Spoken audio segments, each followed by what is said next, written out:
अभी आगे स्टार्ट करते हैं नाइट्रिक एसिड के अन्य रासायनिक गुणों को। जैसे नाइट्रिक अम्ल का अन्य रासायनिक गुण है धातु से क्रिया। तो बेटा अब हम नाइट्रिक अम्ल की अभिक्रिया धातु से करवा के देखते हैं। वैसे अगर नाइट्रिक अम्ल की रिएक्शन को तुम्हें पढ़ना होगा, हम लोगों का एक वीडियो और इसके पहले भी पढ़ा है, टाइप ऑफ रिएक्शन पार्ट 3। अगर आप उसको चेक करोगे तो वहां हम लोगों ने नाइट्रिक अम्ल की रासायनिक अभिक्रियाओं को बहुत अच्छे ढंग से पढ़ा था, क्योंकि चैप्टर के इस भाग में भी नाइट्रिक अम्ल की कुछ रासायनिक अभिक्रियाएं हैं, तो यहां भी पढ़ेंगे उनको। और हम लोगों ने कुछ ऐसा पढ़ा था कि नाइट्रिक अम्ल पर कभी भी रिएक्शन की बात आए, आप ये 4 फॉर्मूले उसके तैयार रखोगे। रासायनिक अभिक्रिया में 4 तरीके ऐसे क्यों? पहला, अभिक्रिया करने का तरीका तब जब नाइट्रिक अम्ल को गर्म और सांद्र रखा जाएगा। गर्म और सांद्र अवस्था में नाइट्रिक अम्ल 2 कंपाउंड तो बनाता ही बनाता है। पहला कंपाउंड नाइट्रोजन का डाइऑक्साइड और साथ में जल। अब बात होगी, मेन इंपॉर्टेंट क्या रहेगा कि यहां पर नाइट्रिक अम्ल के साथ जो भी कंपाउंड लिखा जाएगा उसके हिसाब से इस रिक्त स्थान में हम नया यौगिक भरेंगे। और कैसा यौगिक भरेंगे, थोड़ी सी बातें आपको तैयार होनी चाहिए कि जो भी यहां कंपाउंड लिखा जाए उसका ऑक्सीडाइजिंग फॉर्म यहां लिखा जाए कि वो ऑक्सीडाइज्ड होकर क्या बन जाता है। जैसे यहां कार्बन अगर लिख दें हम, तो हमको ये पता होना चाहिए कि कार्बन ऑक्सीडाइज होकर क्या बनाता है। जैसे हमको पता है कार्बन डाइऑक्साइड, तो हमने वहां लिख दिया कार्बन डाइऑक्साइड गैस। यहां कार्बन अगर लिखा मिल गया, कार्बन से क्रिया बोल दी, तो यहां हमने कौन सी गैस लिख दी? Carbon dioxide gas. और सेम प्रोसीजर सभी के लिए रहेगा। बशर्ते ध्यान रखने वाली बात है कि नाइट्रिक एसिड जो है वो डिफरेंट टाइप के अवस्थाओं पर अलग अलग प्रकार की अभिक्रियाएं करता है। चेंज क्या होता है अभिक्रिया में? केवल और केवल कि अगर आप हॉट और डाइल्यूट नाइट्रिक एसिड ले आते हो तो जहां NO2 बन रहा था अब वहां क्या बनेगा? NO। अगर आप कोल्ड और कंसंट्रेटेड नाइट्रिक एसिड लाते हो तो ऐसी सिचुएशन पे N2O बनेगा। और बेटा अगर कोल्ड और डाइल्यूट नाइट्रिक एसिड लाते हो तो फिर लास्ट में कंपाउंड क्या बनेगा? NH4NO3। बशर्ते सब में यही कंडीशन चेंज है। अब क्योंकि हम लोग रासायनिक अभिक्रियाएं पढ़ रहे हैं, एक एक रिएक्शन को कंप्लीट करवाते हैं। सबसे पहले हमने लिख रखा है धातु से क्रिया। अब धातु में से तो बहुत सारे मेटल है अपने यहाँ, जिनमें से हमसे कौन कौन से मेटल का ज्यादा पूछता है? एक जिंक का और एक कॉपर का। तो हम सबसे पहले जिंक की रिएक्शन करवा के दिखाते हैं। सबसे पहले बेटा हम रिएक्शन करवाएंगे Zn मेटल की। कैसे होगी रिएक्शन? कहता है हम लोग अगर जिंक की अभिक्रिया नाइट्रिक एसिड से करवाते हैं HNO3 से, तो बेटा उसके लिए तो 4 विभिन्न अवस्थाएं हैं। अगर हमारा नाइट्रिक एसिड या जो हमने नाइट्रिक एसिड यूज किया है अगर ये हॉट और साथ में कंसंट्रेटेड है, तो हॉट और कंसंट्रेटेड को देखते ही मैं समझ गया लेफ्ट पे HNO3, वहां चलेंगे राइट में 2 पदार्थ तो पहले से लिख लेने हैं। पहला पदार्थ NO2 और दूसरा पदार्थ हमें क्या लिखना है? H2O। ये दो तो पहले लिख देने थे। अब क्या हुआ, अभी ध्यान दोगे कि रिक्त स्थान पे हमने किसको लिखा है? जिंक को। तो रिक्त स्थान में जो प्रोडक्ट की ओर रिक्त स्थान है वहां आपने एक रूल लिख रखा होगा। जब हमने वही बताया ना part type of reaction part 3 पढ़ा था, आपको पता होगा जब यहां मेटल लिख देते थे तो हम यहां लिखते थे मेटल का नाइट्रेट। तो अगर जिंक का नाइट्रेट लिखेंगे तो बेटा जिंक का नाइट्रेट हो जाएगा ZnNO3 का होल ट्वाइस। इसको थोड़ा सा ध्यान रखने वाली बात है, क्योंकि आज आ गई है हम दोबारा से लिख देते हैं, लेकिन फिर भी हमेशा इस बात को ध्यान रखो नाइट्रिक एसिड में अगर कभी कोई मेटल यूज में आता है तो बेटा ये मेटल को चेंज कर देता है काहे में? मेटल नाइट्रेट में। इसको ध्यान रखना है। अब कॉपर भी होता तो कॉपर को चेंज कर देता कॉपर नाइट्रेट में। अभी एक रिएक्शन तो ऐसे लिख सकते हैं। अगर हमको एक सिचुएशन और दे सकता था, कहता जिंक की अभिक्रिया नाइट्रिक अम्ल से ही करवानी है, लेकिन अब की सिचुएशन ऐसी है कि नाइट्रिक अम्ल गर्म तो है लेकिन साथ में डाइल्यूट है। तो बेटा डाइल्यूट और गर्म होने पर गर्म तो है, डाइल्यूट है, मैं इस चारों कंडीशंस को चेक करूंगा, ये सेकंड कंडीशन जो है वो फॉलो कर जाएगी। अब सेकंड कंडीशन जैसे ही फॉलो करेगी तो सबसे पहली बात, जिंक लिखा है खाली जगह पर, तो हमको प्रोडक्ट में खाली जगह पर तो यही लिख देना है ZnNO3 का होल ट्वाइस, बशर्ते साथ में, क्योंकि दूसरी सिचुएशन थी खाली स्थान पे जिंक नाइट्रेट लिख दिया, इसके बाद हमारे पास कौन सा कंपाउंड बचा, NO और साथ में H2O। हाँ, ये रिएक्शन बैलेंस नहीं है, कोई भी रिएक्शन बैलेंस नहीं है, बैलेंस करोगे, इच्छा नहीं होगी तो बैलेंस भी नहीं करोगे, क्योंकि यहाँ पे रिएक्शन को बैलेंसिंग नहीं देखता, मेन क्या है, कौन सा कंपाउंड बन के तैयार हुआ। और ये तो आप पता ही कर चुके हो कि नाइट्रिक एसिड जो होता है ये किसी भी मेटल को काहे में चेंज कर देता है, उस मेटल के नाइट्रेट। जैसे मुझे लेफ्ट पे मेटल दिखता है, मैं राइट पे उसका नाइट्रेट लिख देता हूं। एक तीसरी कंडीशन भी है कि जेडेन रिंग रिएक्शन करेगा नाइट्रिक एसिड से, लेकिन बेटा ये उस सिचुएशन पे करेगा जब नाइट्रिक एसिड ठंडा होगा और लेकिन कंसंट्रेटेड होगा। कंसंट्रेटेड का मतलब सांद्र होगा। ऐसे सिचुएशन पे रिएक्शन क्या कर रहा था, देखो कुछ खाली जगह थी, थर्ड नंबर प्रॉपर्टी फॉलो करेगा। खाली जगह पे तो मैं पहले से ही समझ गया हूं जिंक का नाइट्रेट बनने वाला है। हाँ, लेकिन इस बार थोड़ा सा केमिकल कंपाउंड चेंज, N2O बना और साथ में वाटर बना। जिंक की रिएक्शन एक और फॉर्म में आ सकती थी, कब, जब आपसे कहता कि इस बार सर जी आपको जो नाइट्रिक अम्ल ले लेना है वो नाइट्रिक अम्ल कोल्ड, ठंडा तो है ही और साथ में तनु भी है, डाइल्यूटेड भी है। अगर ऐसी अवस्था पर लेने के लिए कहता मैं नाइट्रिक अम्ल को देखते ही पहले ठंडा और तनु बोल दिया ना उसने, हम तुरंत गए नीचे देखा रही ठंडा और तनु वाली तो ये कंडीशन है, पहले दो प्रोडक्ट अपने मन से लिख डालो, NH4NO3 एंड H2O। तो मैंने दो प्रोडक्ट तो अपने मन से लिख दिए, NH4NO3 एंड वाटर मॉलिक्यूल। अब मैं क्या सोचता हूं कि लेफ्ट में हमें रिएक्शन काहे से करवानी थी, जिंक से, तो राइट में जिंक की जगह पर क्या लिख दिया जाए, जिंक का नाइट्रेट। और बेटा जिंक का नाइट्रेट तो सभी जानते हो, ZnNO3 का होल ट्वाइस। अभी था क्या कि जैसे आपने इन अभिक्रियाओं को थोड़ा सा ध्यान दिया या फिर उस वीडियो में ध्यान से देखा इस चीज को, तो होता क्या है बेटा, ये चार रासायनिक अभिक्रियाएं अलग अलग हैं। एक मेटल की चार रासायनिक अभिक्रियाएं होती हैं, और आपके यहाँ तो बहुत सारे मेटल हैं। अगर उन सभी मेटल्स का रिएक्शन पूछेगा तो फिर तो हम लोगों के लिए काफ़ी प्रॉब्लम आ जाएगी। या तो एक काम करेंगे कि सब पूरी रटते घूमने लगेंगे, और ये तो मैं कहता हूं कि वो जो नियम मैंने बनाए थे रिएक्शन के, उन रिएक्शन के नियम को तैयार कर लेते हैं।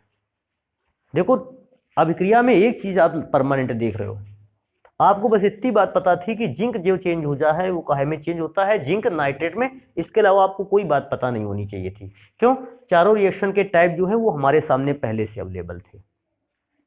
अब हमको एक बात और पता है कि कभी कभी जिंक के स्थान पर बेटा क्या बोल देता है कि हमको कॉपर से रिएक्शन करवा के दिखाओ। बेटा कुछ भी रिएक्शंस में नहीं है, यही चार कंडीशन आएंगी और बस जहां जिंक लिखा है उसकी जगह पर क्या लिख दिया जाएगा, कॉपर। अभी आप सोच के बताओ, अगर जिंक का रख देने पर जिंक का नाइट्रेट सॉल्यूशन बन जाता है तो कॉपर को रख देने पर कॉपर का नाइट्रेट सॉल्यूशन बन जाएगा, कोई प्रॉब्लम तो रहेगी नहीं। तो हम एक काम ऐसा ना करें कि हम कॉपर का रिएक्शन ना लिखें। इस बात को फिर मैं दोबारा से रिपीट कर दूं कि रिएक्शन में कुछ भी नहीं होता बेटा, बस हमको ये चार रिएक्शन पता होनी चाहिए और हमें थोड़े से रूल पता होने चाहिए। जिसे पहला रूल क्या पता होना चाहिए कि जो मेटल होता है वो काहे में चेंज हो जाता है, मेटल के नाइट्रेट में। और रिएक्शन भी देखो कैसे आपको सिचुएशन मिलेगी, क्या होता है जब गर्म तथा सांद्र नाइट्रिक अम्ल की अभिक्रिया जिंक से कराई जाती है, गर्म तथा सांद्र, तो बेटा वो गर्म तथा सांद्र वाली ऊपर वाली कंडीशन को ध्यान देना है। अगर उसको निकाल के लेके चले गए तो इसका मतलब आप सब फिर पूरी रिएक्शन कर पाए। इन मेटल से रिएक्शन में तो आप कर ही डालोगे। अब मेटल से रिएक्शन में एक इंपॉर्टेंट चीज और कि ये नाइट्रिक एसिड जो है वो नॉर्मली अगर देखा जाए तो स्वर्ण धातु और चांदी की धातु से अभिक्रिया नहीं करता है। जैसे कभी आए भी क्या हर एक पर रिएक्शन लिख देनी है तो हम उसको बताएंगे कि स्वर्ण धातु और चांदी धातु, प्लेटिनम धातु पर ऐसी जो नॉन रिएक्टिव मेटल है। एक बात और मैं यहां रिपीट कर दूं, सोना, चांदी, प्लेटिनम और लगभग अगर सम्मिलित किया जाए तो मरकरी भी, ये ऐसे चार मेटल हैं जिनको अक्रिय धातु कहते हैं।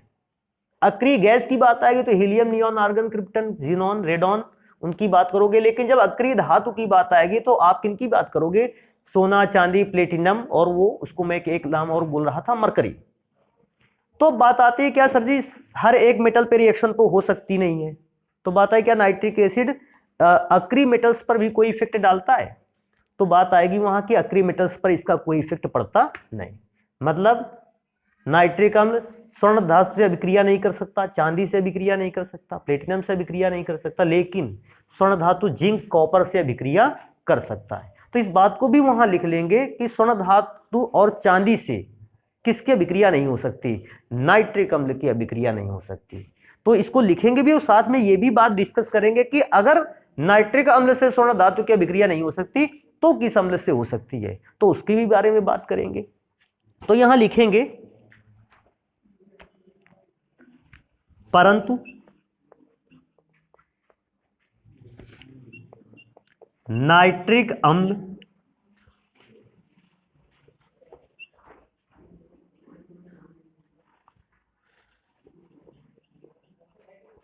स्वर्ण तथा चांदी से अभिक्रिया नहीं करता है। इस बात को हमेशा ध्यान रखेंगे और इस बात को भी बेटा उसमें फिर लास्ट में लिखेंगे कि आखिर स्वर्ण और चांदी से अभिक्रिया करवानी हो तो फिर क्या होगा। तो फिर बेटा स्वर्ण और चांदी से मात्र एक ही एसिड रिएक्शन करता है, उसको हम लोग बोलते हैं अम्ल राज। तो इस बात को भी लिखेंगे स्वर्ण तथा चांदी केवल अम्लराज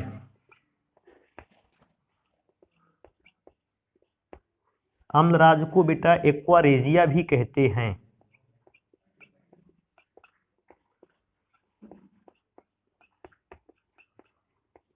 अम्लराज या एक्वारेजिया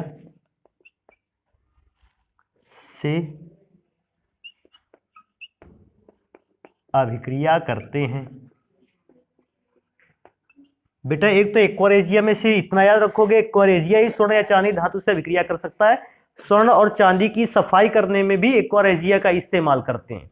अब बात आती है एक्वारेजिया है क्या, तो उसको भी लिखते हैं एक्वारेजिया क्या है? अम्लराज, जिसको बेटा एक्वारेजिया भी कहते हैं। तो मैं अम्लराज लिखे देता हूं। नाइट्रिक अम्ल और हाइड्रोक्लोरिक अम्ल को 1:3 में मिलाने पर बनता है।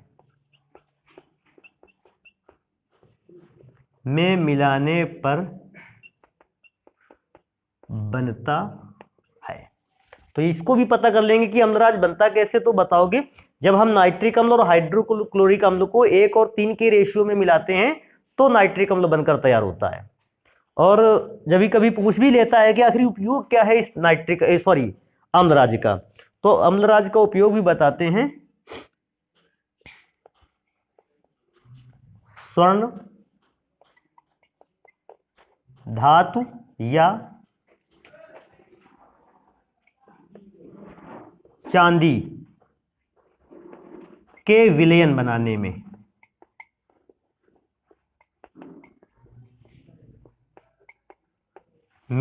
और या फिर कभी कभी लोग कहते हैं आभूषणों की सफाई करने में।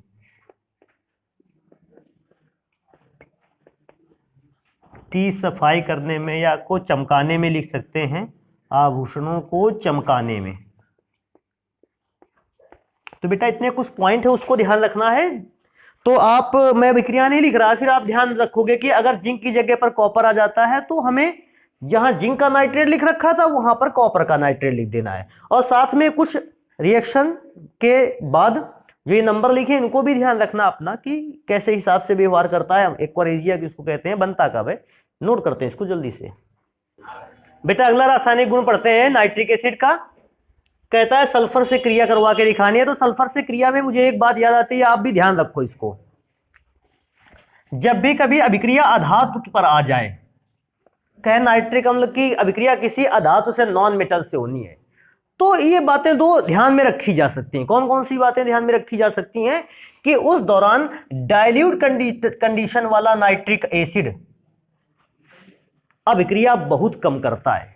मैं ये नहीं कहता अभिक्रिया नहीं करता है, लेकिन जब भी कभी मेटल पर आता है डाइल्यूट एसिड भी रिएक्शन करता है।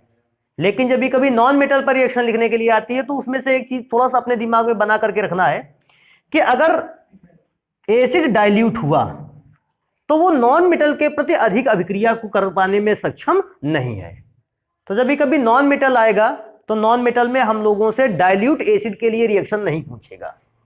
फिर मैं दोबारा से रिपीट कर दूं भैया, इस बात को भूलना मत क्या कि मेटल की जब तक बात होगी तो मेटल पर कंसंट्रेटेड एसिड भी वर्क करता है, डाइल्यूट एसिड भी वर्क करता है, रिएक्शन करता है कंप्लीट। लेकिन जैसे नॉन मेटेलिक कंपाउंड्स की बात आ जाती है, जैसे कि सल्फर तो नॉन मेटेलिक है, अधातु है, तो अधातु पे जो डाइल्यूट एसिड होता है इसकी अभिक्रिया की क्षमता कम हो जाती है और कभी कभी ये रासायनिक अभिक्रिया कर भी नहीं पाता है अधातु के साथ। कौन अभिक्रिया नहीं कर पाता है रासायनिक अभिक्रिया अधातु के साथ? डाइल्यूट वाली कंडीशन का नाइट्रिक एसिड। तो उस समय हमारी दो कंडीशंस को नहीं पूछा जाता है। फिर उस समय केवल कब कंडीशन की बात होती है? कंसंट्रेटेड। तो उस समय हमें यह अभिक्रिया दिखा देनी है, यह अभिक्रिया दिखा देनी है, लेकिन डाइल्यूट वाली अभिक्रिया उस समय हमको लिखनी नहीं है, क्योंकि उस समय ज्यादा एसिड रिएक्टिव नहीं रहता है और अभिक्रियाओं को शायद उतना अच्छा नहीं दिखा पाता है। अभी स्टार्ट करेंगे था सल्फर से अभिक्रिया, तो क्योंकि मैं जान गया सल्फर अधातु है, इसका मतलब डाइल्यूट कंडीशन में तो नाइट्रिक एसिड से अभिक्रिया नहीं दिखानी है। अभिक्रिया कौन सी कंडीशन पर दिखानी है? केवल कंसंट्रेटेड कंडीशन पर, फर्स्ट नंबर और थर्ड नंबर। तो सबसे पहला काम है, जैसे ही मेरे पास नाइट्रिक एसिड लिखा आ गया तो मैं समझ गया नाइट्रिक एसिड तो दो जगह पर रिएक्शन कर सकता है या दो कंडीशंस पर कर सकता है। पहला हॉट प्लस कंसंट्रेटेड कंडीशन पर, और नाइट्रिक एसिड दूसरी बार अभिक्रिया कब करेगा? जब कोल्ड प्लस कंसंट्रेटेड हो। अब मुझे पता था कि जैसे ही hot plus concentrated nitric acid आता है हमें अभिक्रिया में दो लाइनें तो तुरंत लिख देनी है, NO2 प्लस H2O। बिल्कुल कंफर्म था इतना लिखना। अभी ध्यान देने वाली बात है, हमने यहां क्या लिखा है? सल्फर, क्योंकि मुझे अभिक्रिया किससे करवानी थी? सल्फर की। तो अब आपको ये बात पता होना चाहिए कि सल्फर चेंज काहे में होता है। तो सल्फर दो कंपाउंड्स में चेंज हो जाता है। सल्फर का ऑक्सीकरण होगा तो या तो ये सल्फर डाइऑक्साइड में चेंज होगा और यह चेंज हो जाएगा सल्फ्यूरिक अम्ल में। तो आप इस अभिक्रिया को कंप्लीट करने के लिए सल्फर डाइऑक्साइड भी यहां लिख सकते हो खाली जगह पर अभिक्रिया की, और या फिर आप इसकी जगह पर क्या लिख सकते हो? सल्फ्यूरिक अम्ल। दोनों ही फॉर्मूले सही है, दोनों रिएक्शन बिल्कुल कंप्लीट है। फिर मुझे यहां पर मिल गया सल्फर। मैंने देखा ये कौन सी कंडीशन को फॉलो कर रहा है? आपने देखा कंडीशन सर जी ये तो थर्ड कंडीशन है। तो थर्ड कंडीशन में हमें सबसे पहले क्या लिखना चाहिए? N2O और H2, N2O प्लस H2O। अब हमको ये पहले से पता है कि सल्फर को या तो आप सल्फर डाइऑक्साइड में बदल के लिखोगे और या सल्फर को लिखोगे क्या? Sulphuric acid. आप कहोगे सर जी ये चेंज कैसे आ रहे हैं? तो बेटा मैंने बताया ना, ये चेंज उसी दिन पढ़ाए गए हैं पार्ट 3 वाले पर, तो ये चेंज उसी दिन से आ रहे हैं भैया। तो एक काम करें, एक तो सल्फर का रिएक्शन हो गया हमारे पास, अभी हमारे पास एक अभिक्रिया और आती है, कहता है H2S से क्रिया, हाइड्रोजन सल्फाइड बोलते हैं। तो हाइड्रोजन सल्फाइड अगर मैं देखूंगा ये भी नॉन मेटेलिक है, नॉन मेटेलिक है, तो मैं क्या सोचता हूं सेकेंड नंबर और फोर्थ नंबर की अभिक्रिया तो लिखनी नहीं है, केवल कौन कौन से अभिक्रिया लिखनी है? फर्स्ट और थर्ड। तो बेटा इसका मतलब है हाइड्रोजन सल्फाइड जो है ये ऐसे नाइट्रिक अम्ल से अभिक्रिया कर सकता है जो गर्म हो और सांद्र हो, या तो हाइड्रोजन सल्फाइड ऐसे नाइट्रिक अम्ल से अभिक्रिया कर सकता है जो ठंडा हो और सांद्र हो। भाई दो ही कंडीशन पे तो कर सकता है। तो जैसे मुझे देखने से पता लगा कि हॉट प्लस कंसंट्रेशन वाली कंडीशन, मैं तुरंत उसको देख के समझ गया दो चीजें तो मुझे पहले ही लिख देनी चाहिए, NO2 और H2O। मैंने जैसे देखा डाइल्यूट प्लस कंसंट्रेशन वाली कंडीशन, तो मुझे HNO3 को देखते पहले ही दो चीजें लिख देनी चाहिए, N2O प्लस H2O।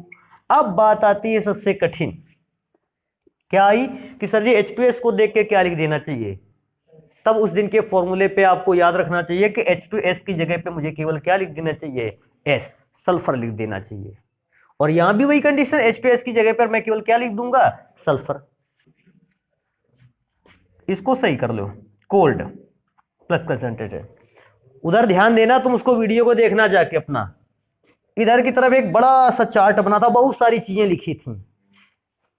काम वही करना कि क्या है कि ये तो पढ़ रहे हो, उसको एक बार पहले देखना नाइट्रिक अम्ल वाला पार्ट। हालांकि वो पार्ट 10 से 15 मिनट पे नाइट्रिक एसिड की रिएक्शन खत्म हो गई होगी, वो 15 मिनट का देख लेना, इधर ज्यादा बेटर तुमको समझ में आएगा। तो ये हो गया H2S का भी क्रिया। अभी हम लोगों से कहता है आयोडीन से क्रिया। अच्छा, आयोडीन भी तो नॉन मेटल है, अधातु है, इसका मतलब सेकंड और थर्ड की रिएक्शन तो कंप्लीट ही नहीं होगी, कंप्लीट केवल होगी फर्स्ट और थर्ड की। तो बेटा फर्स्ट नंबर पे मैं अगर आयोडीन की अभिक्रिया करवाऊं तो आयोडीन की अभिक्रिया नाइट्रिक अम्ल की उस अवस्था पर होती है जब नाइट्रिक अम्ल हॉट और कंसंट्रेटेड होता है। और आयोडीन की अभिक्रिया एक कंडीशन पर हो सकती है,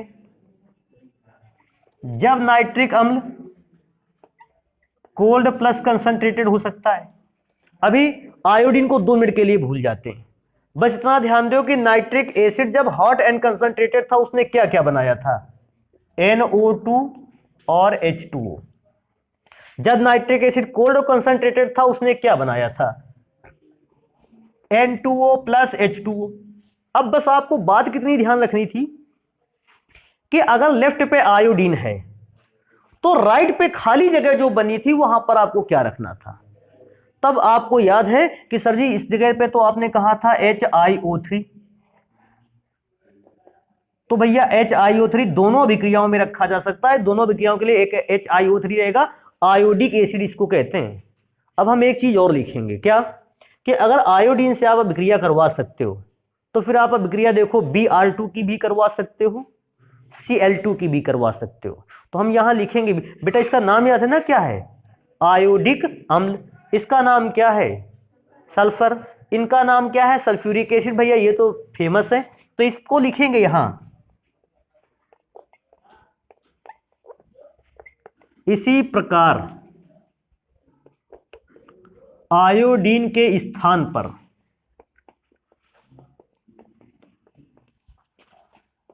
Cl2 तथा Br2 की रासायनिक अभिक्रियाओं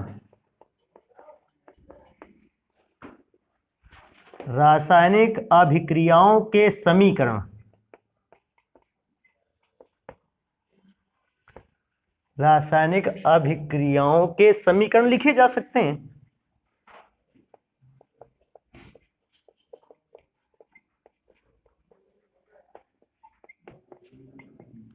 लिखे जा सकते हैं। तो इसको ध्यान रखना बेटा कि जैसे हमने नहीं अभी यहां नहीं लिखाया, उसके क्यों नहीं लिखा है, क्योंकि हम इन सब बातों पर चर्चा कर चुके हैं पहले से। तो फिर मैं ये इतना लिख दिया है हमने कि भैया इसी टाइप से Cl2 और Br2 से भी अभिक्रिया कराई जा सकती है। यहां Cl2 लिख दोगे तो यहां क्या आ जाएगा, HClO3। यहां Br2 लिख दोगे तो यहां क्या आ जाएगा, HBrO3। तो रिएक्शंस को कंप्लीट करोगे, इनको जल्दी से नोट करते हैं फिर आगे पढ़ते हैं। बेटा अगला रासायनिक गुण पढ़ते हैं, फास्फोरस से क्रिया। इसको देखते ही हम समझ गए फास्फोरस भी तो अधातु है, इसका मतलब ये तनु कंडीशन पे तो रिएक्शन ही नहीं करेगा, केवल 2 कंडीशन पर रिएक्शन करेगा। एक तब रिएक्शन करेगा फास्फोरस के साथ नाइट्रिक अम्ल जब नाइट्रिक अम्ल को गर्म और सांद्र रखा जाएगा। फास्फोरस से एक बार रिएक्शन और कर सकता है नाइट्रिक एसिड, जब नाइट्रिक एसिड ठंडा और कंसंट्रेटेड का मतलब सांद्र होगा। इन दोनों ही कंडीशंस को अगर मैं चेक करता हूं तो बेटा दोनों कंडीशंस में मैं फास्फोरस को छिपा लेता हूं थोड़ी देर के लिए। चेक करते हैं हॉट और कंसंट्रेटेड कंडीशन पर नाइट्रिक एसिड का क्या बिहेवियर था। तो हमने देखा ये 2 चीजें तो पहले से दे रहा था, नाइट्रोजन का ऑक्साइड एंड वाटर। मैंने देखा कोल्ड प्लस कंसंट्रेटेड सोल्यूशन पर क्या था बिहेवियर, तो 2 कंपाउंड तो पहले से दे रहा था, N2O साथ में वाटर। अब हम तुम लोगों से पूछेंगे, क्योंकि पढ़ चुके हो एक बार उस चीज को, फास्फोरस काहे में चेंज हो जाता है, H3PO4 में, फास्फोरिक एसिड में।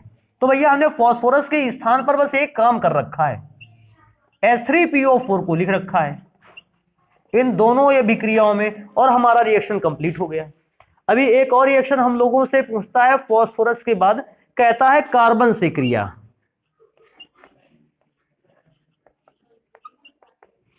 तो बेटा कार्बन से क्रिया भी, कार्बन क्योंकि यह धातु है, इसकी दो रिएक्शन लिखनी होगी। तो सबसे पहले मैं कंडीशन लिख देता हूं, कार्बन पहला तो अभिक्रिया तब कर सकता है नाइट्रिक एसिड से जब नाइट्रिक एसिड गर्म हो और सांद्र हो, और कार्बन दूसरी समय पर स्थिति पर तब अभिक्रिया करता है नाइट्रिक एसिड से जब नाइट्रिक एसिड ठंडा हो और सांद्र हो। और बेटा अगर ऐसी रिएक्शन को कंप्लीट करना है, फिर से मैं कार्बन को ढक लेता हूं। हॉट एंड कंसंट्रेटेड कंडीशन पर ये दो पार्ट तो फिक्स थे, मैंने लिखा NO2 प्लस H2O। कोल्ड और कंसंट्रेटेड कंडीशन पे ये दो पार्ट फिक्स थे, N2O प्लस H2O। हाँ, अभिक्रिया में से बचा कौन, अगर मैं चेक करता हूं, कार्बन का ऑक्सीडाइज फॉर्म। याद है कार्बन का ऑक्सीडाइज फॉर्म क्या था? क्या था? CO2, carbon dioxide. अभिक्रिया ये भी कंप्लीट हो गई। हाँ, ये हो सकता है कि रिएक्शन अभी बैलेंस ना हो, तो बेटा बैलेंस आपकी इच्छा हो कर भी लेना इसको, नहीं इच्छा है तो बैलेंस करने की कोई जरूरत है नहीं इसमें से। तो ये अभिक्रियाएं हो गई। अभी एक काम करते हैं, एक और अभिक्रिया को लिखते हैं इधर। कहता है इसकी अभिक्रिया देखो काफी फेमस है, नाइट्रीकरण। तो बेटा जब कभी हमसे नाइट्रीकरण अभिक्रिया पूछ लेता है तो हम ये अभिक्रिया बेंजीन पर दिखाते हैं। अगर बेंजीन का बेटा हम नाइट्रीकरण करवाएं तो HNO3, एरो के साइन के ऊपर H2SO4। फिर ध्यान रखना, अगर कभी आपसे ऐसा आ जाए कि नाइट्रीकरण अभिक्रिया क्या होती है तो हम करेंगे क्या, हम बेंजीन की अभिक्रिया किससे करवा देंगे, नाइट्रिक अम्ल से। या फिर ऐसा भी बोल सकते हैं, नाइट्रीकरण ना लिखें तो हम ऐसा लिख सकते हैं बेंजीन से क्रिया। तो भी यही रिएक्शन लिखनी है आपकी। अभिक्रिया का तरीका क्या है, देखो H2SO4 के इस्तेमाल करने का एक तरीका है। क्यों किया गया, बिकॉज H2SO4 जो है ये निर्जली कारक है, ये केमिकल कंपोनेंट से जल को बहुत जल्दी से अलग कर सकता है। तो हुआ क्या, जैसे H2SO4 की कुछ बूंदें डाली गई, यहां के किनारे का H, ये H एक O को लेके अलग हो गया। और बेटा क्योंकि H2 अलग हो गया, मैं समझ गया कि ये H2O किसके इफेक्ट में अलग हुआ है, H2SO4 के इफेक्ट में। ये निर्जली कारक था, उसने जल को अलग कर दिया। मैं चेक करता हूं मेरे पास बचा क्या। बेटा बेंजीन फॉर्मूला बचा, ये ऊपर का H निकल गया तो इसकी जगह हो गई खाली। अच्छा देखो, अगर इसकी जगह खाली होगी तो यहां कौन बचा होगा, यहां बचा होगा एक N और दो O। तो भैया यहां से निकाल लो एक N और दो। मैं दोबारा से इस बात को फिर से रिपीट कर दूं, देखो कैसे। यहां का H निकला था, ये H गया था, एक O अभिक्रिया करके क्या बना रहे थे, जल। इसकी जगह खाली हुई तो उस पे NO2 को क्यों लगाया, क्योंकि जब अभिक्रिया हुई तो एक H यहां से था, एक H यहां से भी तो था, तो ये H निकल गया, एक O भी निकल गया। तो यहां क्या बचा होगा, NO2। ये बचा हुआ हिस्सा इस बेंजीन के ऊपर मैंने चिपका दिया ताकि NO2 ग्रुप की भी वैलेंसी कंप्लीट हो जाए और बेंजीन की भी वैलेंसी कंप्लीट हो जाए। बेटा इसका नाम अगर पढ़ोगे तो देखो नाइट्रो कंपाउंड, और ये है बेंजीन, तो इसको नाम देंगे हम लोग नाइट्रो बेंजीन। तो ध्यान रखना बेटा, नाइट्रीकरण अभिक्रिया कभी आए तो अपना बेंजीन के साथ नाइट्रिक अम्ल की अभिक्रिया करवानी है, और एरो के साइन के ऊपर प्रेजेंस किसकी रखनी है, H2SO4 की, क्योंकि H2SO4 एक निर्जली कारक पदार्थ है जो जल को क्या कर देता है, अलग कर देता है। एक काम करते हैं, इनको जल्दी से नोट करते हैं, फिर पढ़ते हैं आगे। अभी पढ़ते हैं कि नाइट्रिक अम्ल का उपयोग क्या है। सबसे पहला, नाइट्रिक अम्ल सबसे पहली बात तो लगभग अधिकांश विस्फोटक पदार्थ नाइट्रिक एसिड से ही बनते हैं, जैसे TNT, TNG। TNT का पूरा नाम जानते हो, आता भी है हम लोगों के यहाँ, पूछता है ट्राई नाइट्रोटॉलुइन, और TNG का ट्राई नाइट्रोग्लिसरीन। डायनामाइट नामक विस्फोटक पदार्थों के निर्माण में तो इस प्रकार के विस्फोटक पदार्थ बनाए जाते हैं। कहता है नाइट्रिक अम्ल से उर्वरक भी बनाए जाते हैं, फर्टिलाइजर भी तैयार किए जाते हैं। कौन कौन सा, अमोनियम नाइट्रेट और कैल्शियम नाइट्रेट। फर्टिलाइजर हो गया। अगला एक कहता है कि अगला उपयोग और है प्रयोगशाला में अभिकर्मक के रूप में नाइट्रिक अम्ल आपकी लैब में अभिकर्मक के फॉर्म में पाया जाएगा। कहता है सोने तथा चांदी के क्या करने में, शोधन करने में भी। तो सोना और चांदी का शोधन भी करता है नाइट्रिक एसिड। एक और लिखता है रॉकेट के ईंधनों के साथ ऑक्सीकारक के रूप में, रॉकेट के ईंधन का ऑक्सीकरण करता है नाइट्रिक अम्ल। एक बात और इंपॉर्टेंट ध्यान रखने वाली बात है, नाइट्रिक अम्ल केवल अम्ल ही नहीं है बल्कि ये ऑक्सीकारक पदार्थ भी है। इस बात को भी विशेष ध्यान रखना कि कभी अगर कोई पूछे कि क्या नाइट्रिक अम्ल केवल एक अम्ल है, तो आप बताओगे नहीं, नाइट्रिक अम्ल अम्ल तो है ही, ऑक्सीकारक भी है। पूछेगा कौन से अभिक्रिया ऑक्सीकारक दिखाता है, ज्यादा अधिकांश अभिक्रियाएं जो नाइट्रिक अम्ल से हुई हैं वो ऑक्सीकारक अभिक्रियाएं ही हैं। पूछेगा एक ऑक्सीकारक का प्रमुख उपयोग बताओ, अगर ऐसा है तो बताओगे रॉकेट में जो फ्यूल भरा जाता है उसका ऑक्सीकरण करवाता है नाइट्रिक एसिड।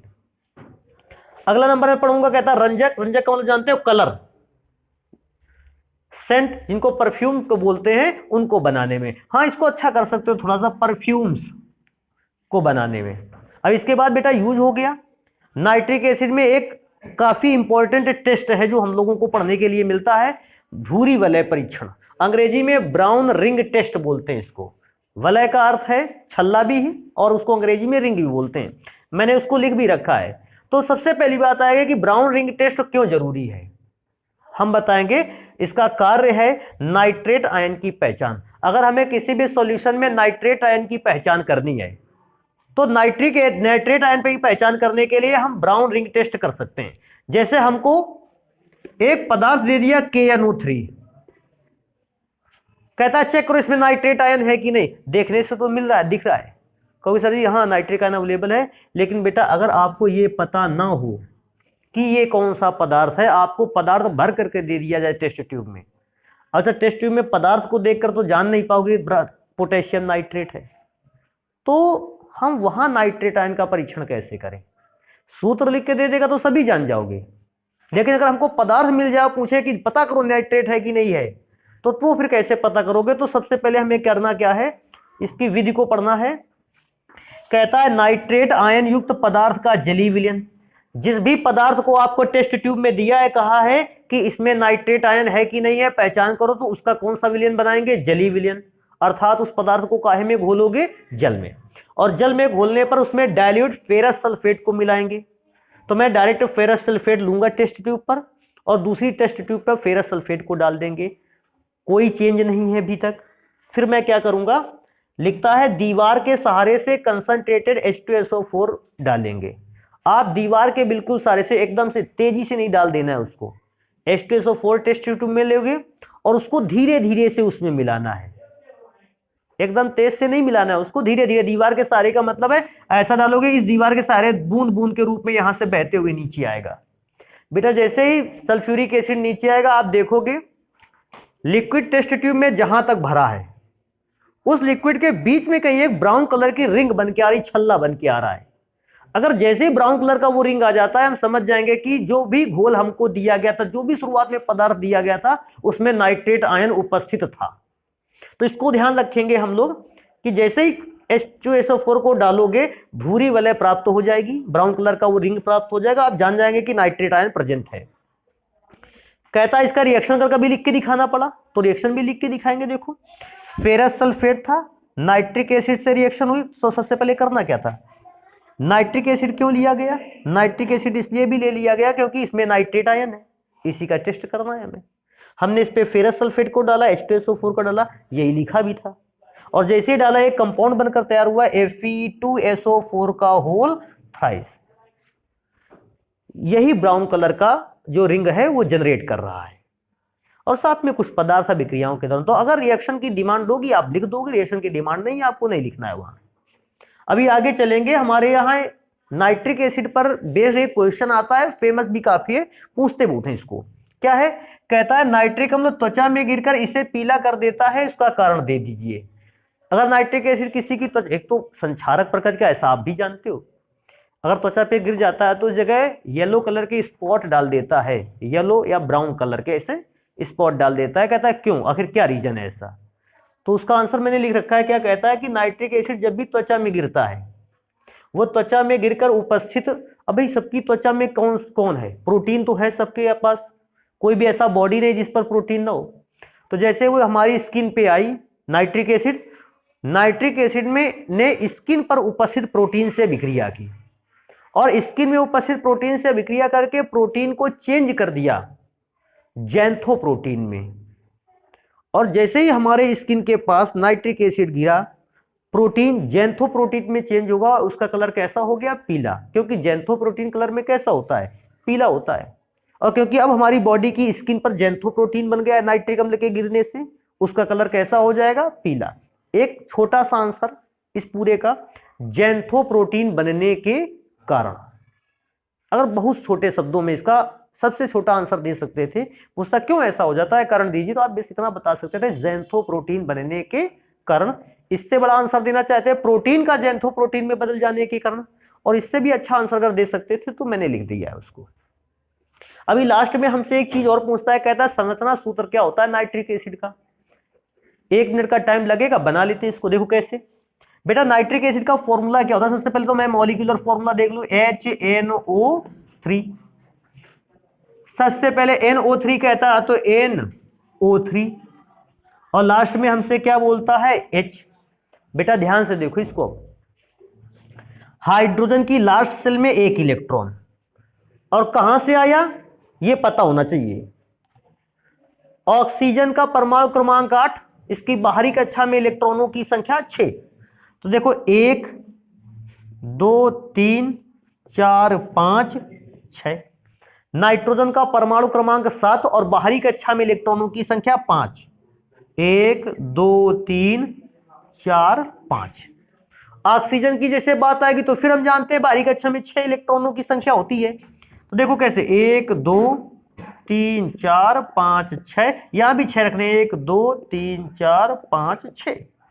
बेटा साझा जो भी है एक ओर से करवाना, कहीं किसी भी डायरेक्शन से करवाओ मगर एक ही तरफ से करवाओ। हम अपनी तरफ से करवा लेते हैं, एक ही तरफ से करवाना, चाहे जहां से करवाओगे।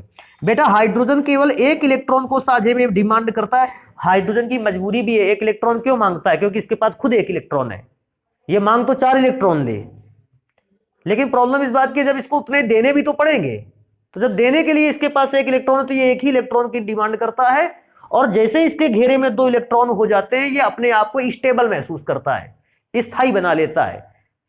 2 इलेक्ट्रॉनों पर स्थायी बनने की प्रक्रिया को डुप्लेट बोलते हैं, ध्यान रखना इस बात को। और 8 इलेक्ट्रॉन पर स्थायी होने की प्रक्रिया को क्या कहते हैं, ऑक्टेट। तो जब भी हम कभी पूछेंगे कि हाइड्रोजन ऑक्टेट बनाकर अपने आप को स्टेबल करता है कि डुप्लेट बनाकर पूरा करता है, तो हाइड्रोजन डुप्लेट बनाकर अपने आप को क्या कर लेता है, स्टेबल बना लेता है। ऑक्टेट बनाता है कौन, जिनकी बाहरी कक्षा में कितने इलेक्ट्रॉन हो जाएंगे, 8, या जिनके घेरे पर 8 इलेक्ट्रॉन अभी दिखेंगे। अच्छा, ऑक्सीजन ने 1 इलेक्ट्रॉन तो लिया ही हाइड्रोजन से, बोला कि आप हमने तुमको दिया था, अब हमको दो। 1 नाइट्रोजन से भी लेगा तभी उसका ऑक्टेट कंप्लीट होगा। वैसे ऑक्सीजन कितने घेरे में कितने इलेक्ट्रॉन हैं, 8। इसका मतलब ये डुप्लेट बना रहा है, ऑक्टेट बना रहा है। नाइट्रोजन ने क्या किया, ऑक्सीजन से 1 लिया और बाकी इस ऑक्सीजन से 2 इलेक्ट्रॉन ले लिए, क्योंकि उसका घेरा तब ऑक्टेट बना पा रहा था। अभी लेकिन छूट गए 2 इलेक्ट्रॉन। कौन से 2 इलेक्ट्रॉन छूट गए, जल्दी के चक्कर में इनके भैया बस छूट गई। थोड़ा सा और अच्छा कर लेते हैं, हाँ अब ठीक लग रहा है। अच्छा, ऑक्सीजन ने इनको कितने इलेक्ट्रॉन अपने दिए थे, 2, तो अब ऑक्सीजन भी 2 इलेक्ट्रॉन लेगा। नीचे वाले ऑक्सीजन का तो साझा भी नहीं हुआ बेचारे का।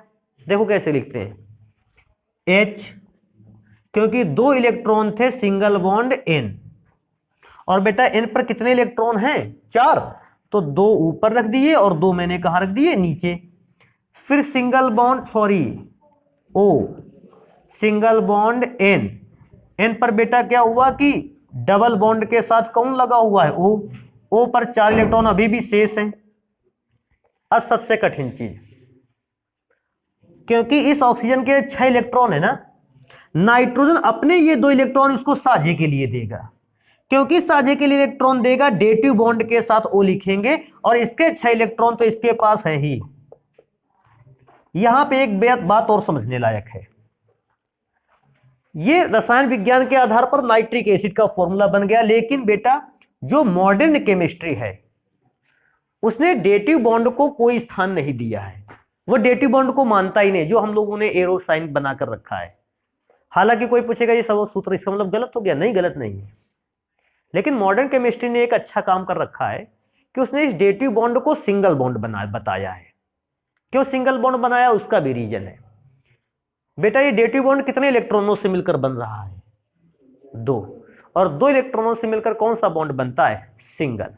तो उसने माना कि अगर आज भी साझे में 2 इलेक्ट्रॉन लगे हैं तो बॉन्ड फिर उसको कैसा नाम देगी, सिंगल।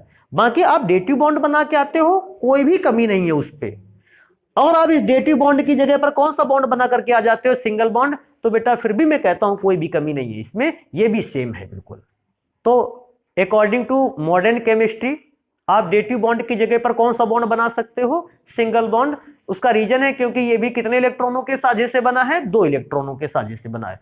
तो बेटा ये नाइट्रिक अम्ल पर बेस्ड आर्टिकल था जो खत्म हो गया। अभी बाकी के आर्टिकल को पढ़ेंगे नेक्स्ट क्लास पे फिर।